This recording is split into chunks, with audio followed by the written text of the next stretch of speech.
YouTube's Team Record 12 with another video. I I was at school earlier, bored, lunch with some friends, and I thought of this deck, and I was like, it sounds weird, but what if it works? Y'all know me. I'm a big Nordic dude, but I kind of you've seen all my like Nordic skill drain and stuff. I think this deck is gonna be fun, competitive, and really annoying to your opponent. But I think I'm gonna need some help from some of you guys on this. Just I want to put up this profile just as a preview. This is like my first try trying to build it, so sorry if it's very rough. But I also wanted to get a lot of people's opinions on this, so please comment, like, and subscribe after this video. And so here we go. We're gonna go ahead and start. Two Valers, obvious reasons. You gotta run these. One TG Striker. I wish it was at one. Oh, I'm sorry guys, I forgot to tell you, this is like a stun beatdown deck. You see one TG, that automatically means beatdown. let's let's keep going. Two Tanjalster of the Nordic Beasts. Obvious reasons, it's specials, and it's really annoying. Just you think you destroy one, I'm gonna watch the battle. Boom, I got another one. It's luckily what I like about this deck is that you don't really need stall, so these aren't just there for stall. You can actually, use them mainly to exceed with or something, or, boom, sync, special, normal, or something. I'm sorry, I'm just rambling on. Here we go. One Sangan, obvious reasons. Searches out pretty much everything in the deck. That's under 15. Two TG Wolf, obvious reasons. They're really good. And then with Striker, they're just amazing. Two Tangrisman of the Nordic Beast. Obvious reasons with, Warwolf or with Blackcoat. Just special two level 3 tokens when they're destroyed by battle. So, really good card. Three Goldfax of the Nordic Beast. Again, it's your primary tuner of the deck. The reason why it's always the primary tuner is because you got something like this, a special lit, and it may be at 16, but it's very easy to bring out. It is vulnerable to bottomless, but they'd rather wait to use bottomless for something else, instead of just spacing out on one tuner that I can maybe bring back later, even though it is removed. It's all about my sides and stuff. But scrubs will like bottomless it like as soon as they can, but for all the non-scrubs, two Reborn Tengu, obvious reasons. There's constant field presence, special Striker, normal Tengu, sink into 6, bring out another Tengu, just like I said, beat down, constant monster movement on the field. One Photon Crusher and one Gene Warped Warwolf. This is the level 4s that are supposed to get over like Thunder Kings or Dune Cows or something at 19, or aliases, heroes being very popular right now. I prefer like Thrasher or something, or maybe another one of these instead of this. Unfortunately, I only have this one, and I had no Photon Thrashers in general. Let's keep going. Two Cyber Dragons, obvious reasons. Really good card. If you top deck into this, it really helps out a lot, especially if your opponent just burned through your hand and just cleared your field and stuff, and they think they got game. Cyber Dragon might help depending on, how strong their monster presence is. And two Beast King Barbaros. You have to run these with some of the trap lineup in this deck, you'll see. And plus, this is a 19 beater, on the field, especially if you got like nothing but boss monsters in your hand. Well, one thing about this deck, there's really no boss. This is the boss monster, basically, besides like the synchros and stuff. Alright, that's it for the monsters. Let's go ahead and go on to the spells.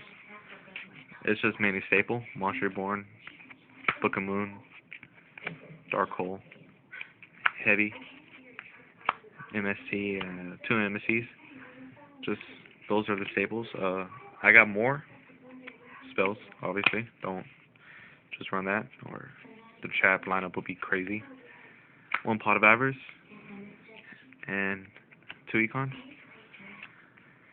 These cards, I really love these cards, but I should be picking up two pot of dualities tomorrow. So I'm gonna be replacing the duality. I'm gonna be replacing these with dualities, unless I can fit these two in with the dualities. I really love this card, but I'm just gonna replace them with dualities. And here's where it gets weird. Two Necro Valleys. Wow. Yeah. This card, just this. The reason why this deck is called Stun Beatdown is obviously you see the cards in it. Like Necro Valley, you'll see some of the trap lineup and you'll see what I mean. And the Beatdown, of course, is a lot of the monsters in here. You know, a lot of sinking, a lot of exceeding. And you got stuff like Barbaros and those 2000 level 4 beaters. So this is there for the lockdown. Be conservative with it. In order to run a deck like this, you gotta be really conservative. You gotta know how to play. You gotta know how other decks work. You gotta know basically you gotta know how to play. You can't be some scrub, you know. So that's it for the spells. Let's go on to the traps now. Judgment, Staple, Torrential, Staple as well. Starlight Road, Semi-Staple. You know, not all decks run them. Same thing with Mirror Force, Semi-Staple. So that's it for, you know, the more common traps. I also run two, you know, fetters of the Fenrir. Obvious reasons, y'all saw all the Nordics in there. I don't want to run three because that'll clog up. But two's been working out.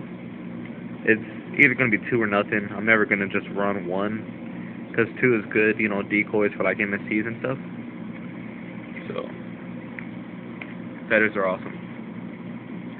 One Vanity's Emptiness, Stun. I only run one for. I don't know if you can run more than one. I don't know. I'm not sure. I just know that one will be fine in this deck because you do special. This card, I only activate this card when it's time to lock down.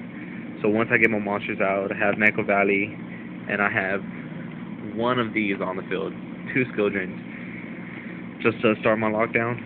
So, like I said, this deck you just gotta know how to play the game really well. You can't be a scrub. You gotta be very conservative, and you gotta, you know, push your luck. You can't be too cautious when it comes to playing against other people with this deck.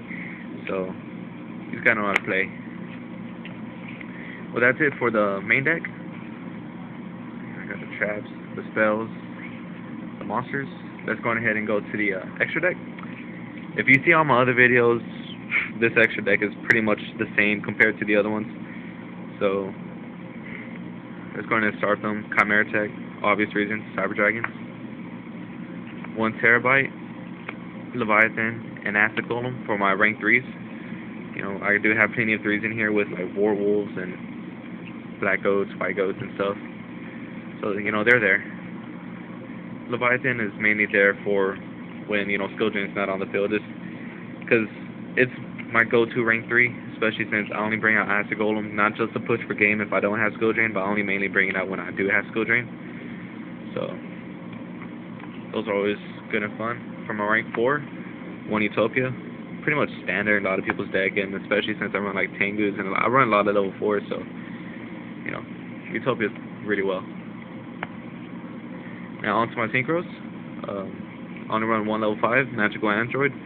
I don't have the Catastrophe anymore because I let my friend go ahead and buy it off of me. The guy with the Karakuris.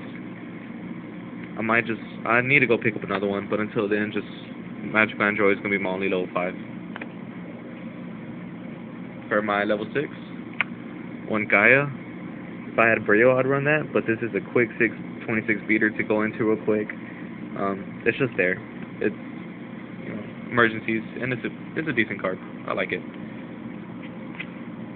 On to my level 7s. 1 Ancient Fairy Dragon for, you know, Dark Worlds, and it's a 3000 wall. I really don't use its other effect that much anymore.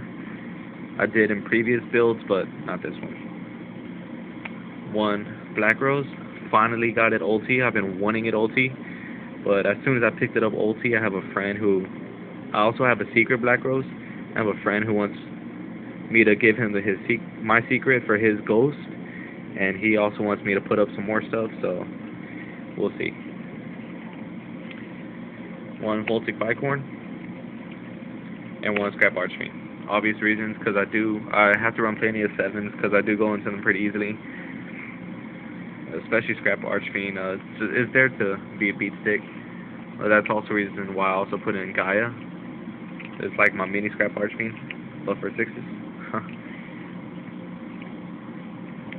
Let's go ahead and go to my 8s. One Stardust, one Leiden, and one Red Dragon Archfiend. Stardust, it's a staple. You have to run it, especially since I'm running Starlight Road. One Red Dragon Archfiend. It's a 3000 beater with skill drain on the field, and it's pretty good to get rid of the pesky, Spear Reapers if I don't have anything else to target them or whatnot, to get rid of them in general. And one Leiden Dragon, again, it's my BLS killer, all the big beaters and stuff. So that's what Leiden Dragon is there for. I still go into it pretty easily with like Photon Crasher and Goldfax and, anything else. Oops. And last but not least, since I do run the Nordic engine, I have to run one Thor, because he's like the best freaking Azier.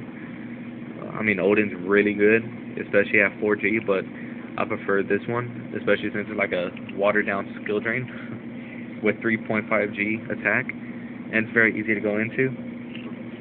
One thing about this deck, it's very, like any deck I make, or any deck in general, should be situational, so I like this card. That's it for the deck. Please comment, like, and subscribe. Give me some ideas, guys. Help me out with this deck. I would like to run this. So I might have changed my mind on what deck I'm going to be taking in YCS Dallas. It's either Chaos or my Nordic Skill Drain, or maybe it is. I'm just not sure yet. So help me out, guys. Thank you.